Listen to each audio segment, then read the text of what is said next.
Bondic is a liquid plastic welder that allows you to fill in broken or even missing areas. Even better, it gives you the time you need to get it just right. That's because Bondic won't harden until you use the supplied UV light.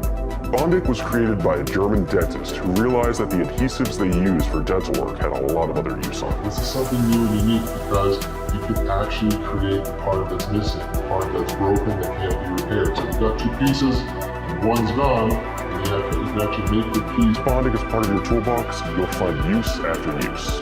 You can repair anything, from jewelry, toys, headphones, or even the dashboard of your car. They're all targets for your newfound handiness.